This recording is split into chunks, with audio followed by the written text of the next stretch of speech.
Di Pulau Adonara, Nusa Tenggara Timur, keluarga Payong bertanya-tanya terus, di mana Mary Grace? Sudah 10 tahun Josephine Karedok Payong atau dikenal dengan nama Mary Grace hilang. Keluarganya telah mencari kemana-mana tapi tidak menemukannya. Pada 2002, mereka pernah menerima surat dari Mary Grace. Surat itu berisi permintaan Mary agar keluarganya tak perlu mencari dirinya karena dia akan bekerja di tempat yang jauh. Sempat terdengar kabar Mary bekerja di Kalimantan, lalu terakhir tahun 2010 terdengar kabar Mary berada di Bandung. Tapi mengapa Mary tak pernah menghubungi sanak saudaranya di Pulau Adonara? Keluarganya tak tahu, sesungguhnya Mary Grace tidak pernah pergi jauh. Dia masih berada di Nusa Tenggara Timur. Selama 10 tahun Mary berada di pekarangan kompleks ini, dan semuanya akibat ulah Pastor Herder.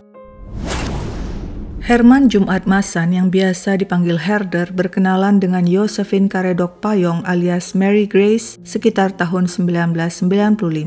Keduanya berasal dari Pulau Adonara. Saat itu Herder, seorang calon pastor, sedang menjalani praktik pastoral, sedangkan calon suster atau biarawati Mary Grace kuliah di Sekolah Tinggi Filsafat Katolik Leda Lero, Maumere di Kabupaten Sika, Nusa Tenggara Timur.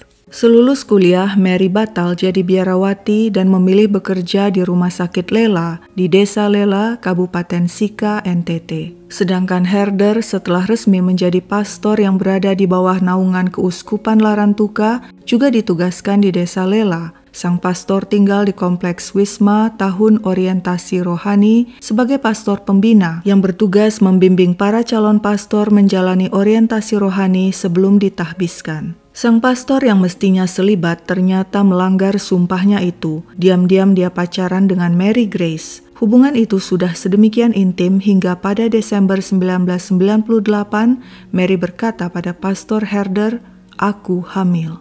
Herder terkejut. Dia sempat panik. Ini adalah aib besar. Dia tidak mau kehilangan pekerjaan dan reputasi akibat skandal itu. Mary minta dinikahi tapi sang pastor menolak. Mana mungkin menikah, dia kan pastor. Pria itu menegaskan Mary harus menyembunyikan kehamilannya. Terpaksa setiap hari Mary Grace membebat perutnya yang membuncit dengan kain stagen. Suatu hari di tahun 99, di malam hari, Mary Grace melahirkan bayi laki-laki di kamar Wisma tempat Herder tinggal. Sang pastor yang tak ingin skandal itu terbongkar, membekap anaknya itu hingga tak bernafas lagi. Lantas dia kuburkan sang orok di taman bunga di pekarangan Wisma. Kebetulan saat itu sedang libur sehingga kompleks Wisma kosong. Kejadian itu ternyata tidak membuat Pastor Herder dan Mary Grace jera. Mereka tetap berhubungan gelap hingga akhirnya Mary hamil kedua kalinya. Kali ini Pastor Herder minta Mary menggugurkannya di kamar Herder, tapi Mary menolak meski sang pastor sudah mempersiapkan semua peralatan. Untuk kedua kalinya, Mary Grace menuntut dinikahi demi anak di dalam kandungannya, tapi sang pastor menolak. Pada 1 Maret 2002, bayi kedua pun lahir lagi-lagi di kamar Pastor Herder di Kompleks Wisma. Bayi itu tidak bertahan lama sebab lahir prematur. Kembali Pastor Herder menguburkan anaknya itu di taman bunga di pekarangan Wisma. Sementara itu sang ibu Mary terus-menerus mengalami pendarahan, tapi Herder tidak membawanya ke rumah sakit sebab khawatir kehamilan Mary diketahui orang. Malang bagi Mary Grace, setelah 10 hari bertahan tanpa bantuan dokter, dia akhirnya meninggal. Pastor Herder pun menguburkan jasad Mary di dekat bayinya di taman bunga di pekarangan Wisma. Kebetulan saat itu hari libur sehingga tidak ada yang melihat perbuatan sang pastor. Selanjutnya untuk mengaburkan jejak Mary Grace, Pastor Herder menulis surat ke orang tua Mary di Pulau Adonara, seolah-olah surat itu ditulis oleh Mary. Surat itu mengatakan agar keluarganya jangan mencari Mary karena dia pindah tugas ke kota lain. Mary berjanji nanti akan memberitahu alamatnya yang baru kepada mereka. Sang pastor juga mengembuskan rumor kepada orang-orang agar kabar itu sampai di telinga keluarga Mary bahwa wanita itu bekerja di Kalimantan lalu pindah ke Bandung. Saat keluarga Mary kebingungan mencari Mary, Pastor Herder move on dan menjalani hidup normal. Tahun 2006, Keuskupan Larantuka memindahkan sang pastor dari Desa Lela di Kabupaten Sika ke Hokeng di Kabupaten Flores Timur. Tugasnya kali ini adalah menangani perusahaan milik Keuskupan Larantuka. Namun entah apa yang ada di otak sang pastor, dia kembali melakukan hal terlarang, yakni menggelapkan ratusan juta rupiah uang milik keuskupan Larantuka. Aksinya itu ketahuan sehingga keuskupan memutuskan memutasi sang pastor ke Kalikasa di Pulau Lembata. Tapi Herder menolak dan mundur sebagai pastor keuskupan Larantuka. Sekarang Herder bukan pastor lagi. Dia pun merantau dan mencari pekerjaan ke Kutai Kartanegara, Kalimantan Timur. Di sana dia bekerja di perusahaan kayu lapis. Herder kemudian pacaran lagi dengan seorang gadis, sebut saja namanya Sa, dan berjanji menikahinya. Senang dengan janji itu, pada 2010 si gadis pun rela menanggung sebagian besar biaya pembangunan rumah mereka di kampung Herder di Lamahelan di Pulau Adonara.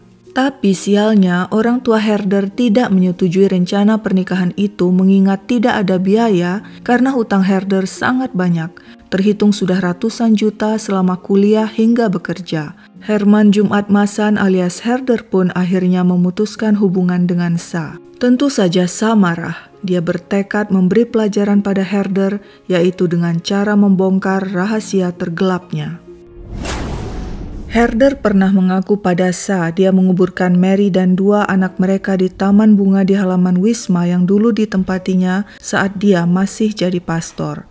Pernah beberapa kali Herder mengajak Sa ke sana untuk berdoa di taman itu, sembari berulang kali mohon maaf kepada Mary dan kedua bayi. Sa merasa sekaranglah saat yang tepat membongkar kejahatan si mantan pastor sebab Herder telah ingkar janji menikahinya. Sa tidak main-main, dia mendatangi sejumlah pejabat keagamaan di Maumere dan membeberkan aksi keji Herder. Tapi sayangnya laporan itu tidak ditanggapi. Sa geram. Hingga tahun 2011, Sa melihat ada kesempatan. Saat saudara Mary yang bernama Pit Payong pulang bertugas dari Filipina, Sa melaporkan kejahatan Herder kepada pria itu.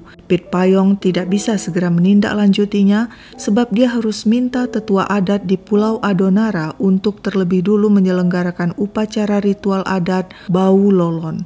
Upacara itu untuk mendapatkan wangsit apakah Mary sudah meninggal dunia atau belum. Pada akhir tahun 2012, ritual Bau Lolon diselenggarakan. Hasilnya menunjukkan Mary Grace sudah meninggal dunia.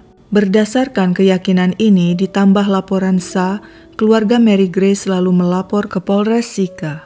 Untuk membuktikan semuanya, pada 27 Januari 2013 penggalian pun dilakukan polisi di pekarangan Wisma, Sa yang menunjukkan lokasi kuburan itu. Dan semuanya terbukti. Di bawah taman bunga itu ditemukan tulang belulang Mary dan kedua bayi. Di sana juga ditemukan cincin emas dan kawat gigi Mary yang masih utuh. Polisi menciduk Herder yang bekerja di Kalimantan. Pria itu tidak bisa berkelit lagi. Dia mengakui perbuatannya. Atas kejahatannya itu, Herman Jumat Masan alias Herder pun disidang di pengadilan Maumere. Keluarga Mary Grace datang dari Adonara menggunakan 4 kendaraan untuk menghadiri persidangan itu. Mereka bersikeras agar Herman dihukum penjara seumur hidup atau dihukum mati. Herder divonis penjara seumur hidup. Pria itu tidak terima dan mengajukan banding tapi ditolak. Kemudian dia mengajukan kasasi ke Mahkamah Agung. Dan apa yang terjadi? Bukannya mendapatkan keringanan hukuman, pada 2013 Mahkamah Agung malah memvonisnya hukuman mati. Menurut hakim, Herder terbukti merencanakan pembunuhan. Dia juga menyembunyikan jasad Mary dan kedua bayinya. Di persidangan, Herder mengaku tidak pernah merencanakan aksi kejinya. Dia melakukan hal itu karena kalap dan hanya menghabisi bayi pertama. Tapi menurut hakim, 3 orang telah meninggal karena Herder. Mary Grace yang dalam kondisi kritis tidak dibawa ke rumah sakit, malah dibiarkan meninggal. Bayi yang kedua juga bisa saja dihabisi oleh Herder, seperti yang dilakukannya pada bayi pertama. Hakim Mahkamah Agung Gayus Lumbun menilai Herman Jumat Masan seharusnya mengambil jalan yang lebih baik, yaitu mundur sebagai pastor dan mengawini Mary Grace baik-baik. Ada contohnya, di Jawa Timur terjadi juga perselingkuhan oleh pemuka agama, tapi dia minta mundur dan menikahi pasangannya secara wajar dan hidup dengan baik. Demikian kata Hakim Agung Gayus Lumbun. Status Herder sebagai pastor juga memberatkan hukuman. Menurut hakim, itu ibarat kasir yang menggelapkan uang yang dikuasainya. Herman seorang imam. Dia semestinya melindungi umatnya, begitu menurut hakim. Selain itu, menurut hakim, vonis hukuman mati adalah untuk menimbulkan efek jera sehingga orang tidak mudah membunuh untuk menyelesaikan masalah yang dihadapi. Tapi Herder belum mundur juga. Bersama pengacaranya, dia mengajukan peninjauan kembali. Pada saat pengajuan PK atau peninjauan kembali, disertakan pula novum atau bukti baru berupa botol infus yang ditemukan ikut dikubur di Taman Bunga. Pada akhirnya, botol infus itulah jadi penyelamat Herder. Lewat botol infus itu dianggap Herder mencoba menolong Mary Grace dan tidak berniat membunuhnya. Pada 2017, akhirnya Mahkamah Agung membebaskan Herder dari hukuman mati dan diputus menjalani hukuman penjara seumur hidup. Herman Jumat Masan jadi pastor di Indonesia yang pertama kali divonis hukuman mati, meski kemudian hukuman itu diubah menjadi hukuman penjara seumur hidup. Untung saja Herder tak jadi menikahi Sa, sehingga Sa sakit hati dan akhirnya membeberkan rahasia tergelap Herder hingga kasus ini pun terbongkar setelah 10 tahun pencarian Mary Grace. Jika tidak, mungkin selamanya keluarga Payong akan terus mencari Mary Grace yang sebenarnya tetap berada di NTT di bawah Taman Bunga di pekarangan sebuah wisma di Desa Lela bersama kedua bayinya. Sekian dulu ceritaku, sampai jumpa di cerita lain.